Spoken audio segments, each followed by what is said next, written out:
Bonjour Pascal. Bonjour. Épisode de blog aujourd'hui un peu particulier. Et oui, parce qu'on va parler de quoi? Des femmes et de la publicité. Mais avant de commencer, on va revenir sur un petit point sur le précédent blog sur Désir et publicité. Vous vous êtes trompé. Oui, ça arrive. Petite citation, donc je vous laisse rectifier. C'est sur Rousseau. Ah oui, alors on m'a téléphoné, on m'a dit on ne connaît pas ces classiques et effectivement je ne les connaissais pas, mais à ma décharge, quand je vous ai annoncé que c'était Rêverie d'un promeneur solitaire, j'ai eu un doute, on le voit très bien à l'écran. Mais bon, je me suis trompé, donc c'est Julie et la nouvelle Héloïse. Très très beau livre d'ailleurs, sur la force intérieure. Du coup, ceci étant rectifié, on va pouvoir enchaîner directement donc sur le sujet d'aujourd'hui, les femmes et la publicité. Et donc on parlait encore hier, je vous ai montré une affiche. Et la première question va être en rapport avec cette affiche. On voit une femme en train de jeter son tablier avec une marque, Moulinex, qui met Moulinex libère la femme. C'est une affiche de 1950. Les stéréotypes féminins séduisent-ils souvent les publicitaires? Et vous, qu'est-ce que vous en pensez de ce type d'affiche? Il ne faut pas inverser quand même les problèmes. Hein. C'est pas je pense pas, même si dans la profession représente aussi dans la publicité, n'est pas à part. Hein. On n'est pas une race à part, mais c'est pas les femmes qui séduisent les publicitaires, c'est le marché qui a déterminé que la femme était la plus grande prescriptrice au niveau des achats, que ce soit les biens ménagers, agroalimentaires et autres. Donc, il ciblait plutôt la femme, qui était à cette époque-là la maman, et pas ni la bricoleuse, ni plantureuse, ni femme plurielle, c'était la maman. Et le rôle de la mère, quoi. Et c'est ça, donc les temps ont changé parce que c'est plus uniquement la femme qui est prescriptrice des achats, mais ça s'est bisexualisé. Ouais. Alors justement, ça suit un peu la seconde question, de savoir quelle est votre opinion sur l'image des femmes dans l'histoire de la publicité. Donc on parlait de cette fameuse affiche en 1950 à aujourd'hui. Comment a-t-elle évolué? Elle a collé, la publicité a souvent collé à son époque. Pourquoi? Parce qu'elle répond à des analyses sociétales. Et sur ces postulats, elle bâtit des stratégies. Et donc les évolutions entre la femme de 1950 et aujourd'hui, et peut-être on l'abordera sur le sexisme et autres, on pourra aussi parler du rôle de l'homosexualité. Parce qu'aujourd'hui, l'homosexualité, si elle n'est pas revendiquée, elle existe, elle n'est plus le tabou qu'elle était dans les années 50. Donc je pense qu'il y a, si vous parlez de publicité, vous faites une analyse sur des enfants sur les enfants de 14, 15 ans, 10 ans et tout ça, vous leur demandez ce qu'ils en pensent, vous allez avoir un avis différent qu'un papy de 60 ans, c'est logique. Bon. Et sur les moins de 35 ans, aujourd'hui, il y a un vrai fossé entre les moins de 35 ans au-dessus. Alors ça, je ne me l'explique pas. Notamment sur je parlais d'homosexualité, le rapport à l'homosexualité dans les publicités, ils sont hyper favorables. Pourquoi? Parce que cette génération Y, peut-être, n'a pas connu les tabous concernant l'homosexualité. Voilà. Comment éviter d'être misogyne dans une publicité aujourd'hui? C'est comme si vous me demandiez comment éviter d'être con dans une publicité. Et pourtant, on en trouve encore aujourd'hui des publicités comme ça. Oui, non mais... Alors, il y a... Je prends un exemple parce que j'ai lu plusieurs articles justement sur des associations comme La Meute ou Chienne de Garde qui justement se bagarrent en fait pour défendre un peu l'image de la femme dans la publicité. Donc elles existent encore. Alors c'est aussi con que des représentations. Prenez la mode par exemple. Vous voyez des femmes dans la mode, elles sont souvent très bien fringuées pour la publicité de parfum. Voilà. Et vous prenez un publicité de parfum concernant les mecs, c'est souvent des mecs torse nu.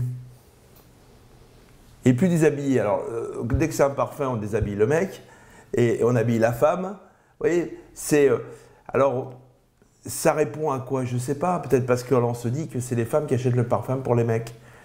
Donc, les femmes sont attirées par les torses.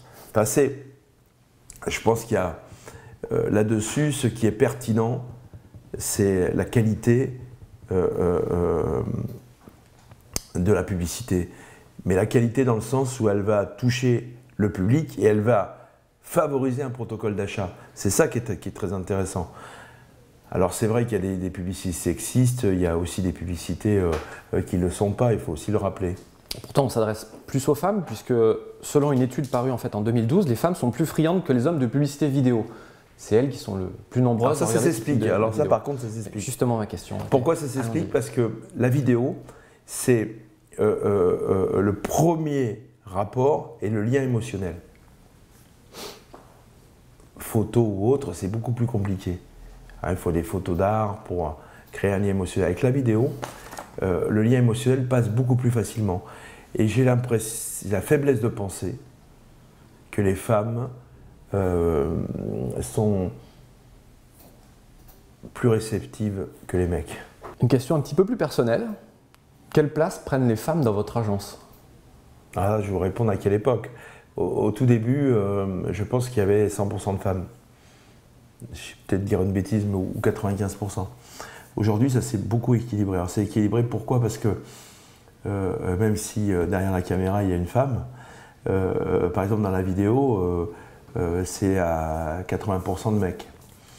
Au niveau du conseil, toute la notion chef de pub, c'est souvent des femmes. À part un sociologue. Alors dans le web, c'est surtout des mecs.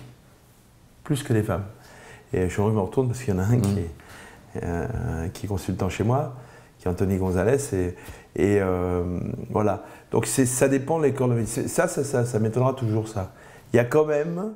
Alors ça c'est équilibré, je pense que je suis peut-être du 50-50, je sais pas, je regarde pas ce genre de choses. Hein.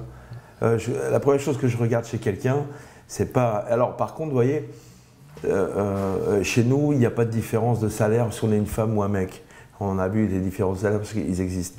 Mais ce que je regarde d'abord, c'est pas si c'est des jupes ou des talons ou des jeans et des baskets. Et